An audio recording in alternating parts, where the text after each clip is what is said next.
Olá, meus queridos, graça e paz. Gostaria de pensar com vocês em um texto que se encontra na carta de Tiago, no capítulo 4, versículo 1, onde é dito o seguinte: de onde procedem guerras e contendas que há entre vós? Aí o texto continua dizendo: de onde, senão dos prazeres que militam na vossa carne? Meus irmãos, o texto está falando sobre conflitos e de onde eles procedem. É verdade que desde lá do início do Jardim do Éden já houve conflito. Deus havia criado o homem muito bom e disse Deus que tudo era muito bom. No entanto, o homem caiu desobedecendo a Deus, comendo o fruto do conhecimento do bem e do mal, e ali ele começa o primeiro conflito da sua vida. E o primeiro conflito foi exatamente com Deus, quando Deus pergunta a Adão o que ele fez, e ele começa então a ter ali um conflito com o Senhor, dizendo: a mulher que o Senhor me deu. Então ele se esquiva da culpa, querendo colocar culpa em Eva e até mesmo no próprio Deus, porque quando ele diz: é a mulher que tu me deste, de uma certa forma ele também está mostrando: olha, Deus, foi a mulher que o Senhor me deu. Então a responsabilidade é tanto sua quanto dela. E quando Deus vai conversar com a mulher também se esquiva da sua culpa e diz: não, foi a serpente. Então o conflito começou ali, e desde lá nós percebemos vários conflitos em nosso meio. Por isso que o texto está perguntando: de onde que procede as guerras, contendas que há entre nós? E aí ele fala de onde? É do nosso coração, procede da nossa natureza pecaminosa. São produtos, são prazeres que nós estamos, que cultivamos em nossa carne. Mas a pergunta que fica é: como que nós podemos restaurar conflitos que muitas vezes nós procuramos em ter uns com os outros? É fato que muitos de nós já tivemos ou até temos conflitos com algumas pessoas. Eu não sei como é que está a sua situação, como é o seu relacionamento com as pessoas, mas uma pergunta que poderia cair bem nesse momento é: como que é o seu relacionamento com as pessoas? Como que você está com seus familiares? Se você tem algum conflito com algum deles, ou você tem algum problema, tem alguém da sua família que não conversa com você, ou tem alguém da sua família que você não gosta de jeito nenhum, e quando ele chega naquele lugar você fala assim: agora eu vou embora, eu não ficarei aqui. Tem alguém assim? Tá. Se tiver, o texto é excelente para a nossa meditação de hoje. Mas se você disser: não, pastor, eu estou tranquilo, eu não tenho nenhum problema com ninguém, o texto é excelente. Por quê? Porque vai nos ajudar a prevenir em relação às contendas. Tá. Como é que nós podemos restaurar então a comunhão uns com os outros, uma vez que nós somos expert em arrumar problemas e contendas? Primeira coisa que nós devemos fazer é falar com Deus. Fale com Deus antes de você falar com a pessoa. Não converse com a pessoa antes, mas converse com Deus a respeito do seu problema.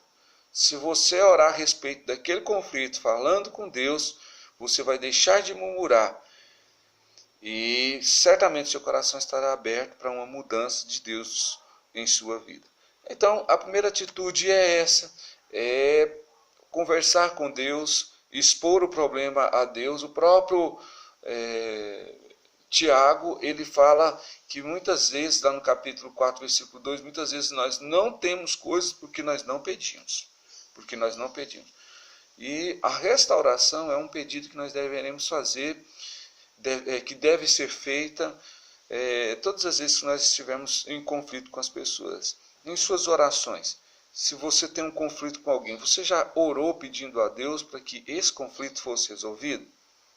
Então, é uma pergunta interessante a se fazer. Então, fale com Deus. Essa é a primeira atitude que nós devemos ter diante de um conflito com uma pessoa. Uma outra atitude que nós podemos aprender em relação a ter conflitos com outra pessoa é tomar a iniciativa.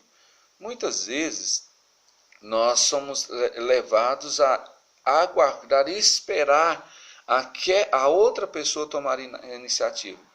A Bíblia nos mostra, irmãos, que não importa quem foi que ofendeu ou que foi ofendido. O que Deus espera das pessoas é que elas tomem o primeiro passo, a iniciativa. Não espere então a iniciativa do outro. Restaurar a comunhão perdida é tão importante que o próprio Jesus disse que quando você estiver lembrando de alguma questão que você tiver com seu irmão, e ali se você estiver entregando o seu dízimo, a sua oferta, ele diz, olha, deixa a sua oferta, o seu dízimo ali e vai resolver com seu irmão. Ou seja, o próprio Jesus está dizendo que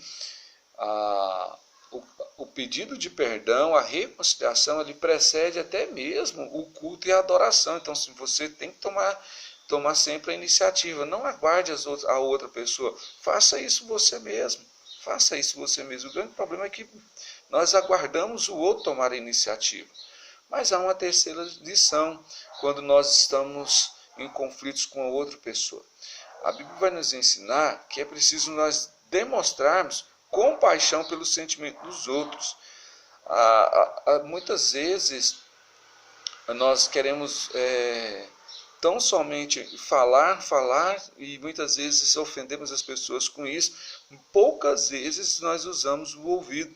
Nós usamos mais a boca do que propriamente o ouvido. Então, antes de procurar falar, tente ouvir, tente ser sensível ao sentimento do outro, né? Antes de procurar selecionar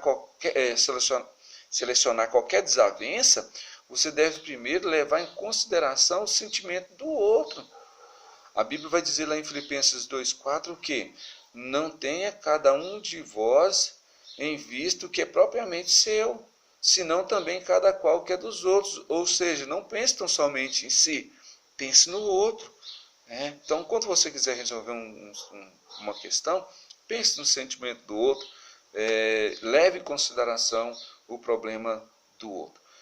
A quarta lição que a gente pode tirar aqui para resolver um conflito é confessar o nosso erro diante daquela pessoa. Às vezes, confessar é difícil, porque confessar é o mesmo que reconhecer que você errou. Então, mas se você deseja realmente restaurar um relacionamento, então comece admitindo seus próprios erros, suas transgressões. Jesus nos mostra com clareza que essa deve ser a nossa atitude. E ele vai falar para os fariseus lá, olha, vocês ficam julgando as pessoas, mas vocês são hipócritas. Vocês precisam primeiro tirar a trave do teu olho, então verás claramente para tirar o argueiro do olho do teu irmão. Ou seja, Jesus está mostrando o quê? Que diante de um conflito para ser resolvido, nós precisamos primeiro confessar resolver os nossos conflitos. Então, quando você estiver conversando com alguém, tentando resolver um conflito, faça isso. Confessa o seu erro, né? E tenta resolver, esta é a quinta lição, tenta resolver o problema com um espírito de brandura. Não adianta você chegar lá diante da pessoa que está com aquele conflito e começar a esbravejar. Não, vá com espírito de brandura. Na solução de conflitos, a maneira de falar é muito importante. É muito importante. A maneira como você fala é de grande relevância. Até o que você fala é de grande relevância. Se você se expressar de forma ofensiva, o outro ouvirá aquilo na defensiva. Então, resolva os seus problemas com espírito de brandura. Provérbios 15, versículo 1 diz o seguinte: a resposta branda, ela desvia o furor, mas a palavra dura, ela suscita a ira. Então, tenha um espírito de brandura para que o problema seja resolvido. E eu quero finalizar, meus irmãos, dizendo o seguinte: quando você for resolver um problema, aqui estamos diante da sexta lição, enfatize a reconciliação. Por que eu estou dizendo isso? Para você enfatizar a reconciliação. Porque muitas vezes, quando nós vamos resolver um problema com alguém, no meio da conversa, nós esquecemos de enfatizar a reconciliação E muitas vezes nós arrumamos um outro problema, uma outra discussão. Então, enfatize a reconciliação. Eu quero reconciliar com essa pessoa e vou pagar o preço que for necessário para essa reconciliação. A Bíblia fala que nós precisamos nos apartar daquilo que é ruim e praticar o que é bom. Então, busque paz, se for possível, com todos os homens. O que depender de você, busque paz com as pessoas. Ok, irmãos? Então, eu quero concluir dizendo o seguinte. Quando nós tivermos com algum problema, alguma dificuldade com alguma pessoa, fale com Deus antes, tome a iniciativa, vai lá, fale com a pessoa, demonstre compaixão pelos sentimentos dele, confesse o seu erro, não espere somente da pessoa, mas você também cobre de si mesmo, não cobre somente do outro, resolva o seu problema com espírito de brandura e, por fim, enfatize a reconciliação. Meus irmãos, Deus nos chamou para viver em comunhão, para viver em paz com todas as pessoas, e naquilo que depender de nós, nós precisamos viver em paz com todos. Então, o desejo de Deus é esse para as nossas vidas, e eu queria trazer você uma reflexão, a olhar para trás e tentar analisar, puxar aí no histórico. Você tem algum problema com alguém? Se tiver, esse é o momento oportuno que Deus está te dando para resolver toda essa situação. Resolva, resolva. Deus é Deus de paz. Deus é Deus da reconciliação. Deus é Deus da restauração. Então, resolva as suas questões, porque comunhão é bênção. A comunhão é um elemento imprescindível na vida do povo de Deus. Inclusive, a própria palavra de Deus diz que é bom viver unidos os irmãos, é bom estar em comunhão. Por quê? Porque ali Deus ordena a sua bênção. Se você quer ser abençoado, se você quer ter uma família abençoada, que haja comunhão no meio da sua família, no seu relacionamento com o próximo, no trabalho. Ok? Que Deus os abençoe em Cristo Jesus. Vamos orar? Senhor, em nome de Jesus, nós estamos diante da Tua palavra que nos exorta a Deus a buscar comunhão, restaurar a paz entre nós e outras pessoas. Que o Senhor nos abençoe para isso, Pai. Aqueles que não têm problema nenhum, que o Senhor os conserve assim, pois o ser humano, Deus, é tendencioso a arrumar conflitos. Abençoa-nos, ó Pai, guarda-nos e nos dê, ó Deus, a cada dia uma porção da Tua palavra para a edificação de nossas vidas. Oramos em nome de Jesus. Amém. Deus os abençoe, queridos. Até a próxima.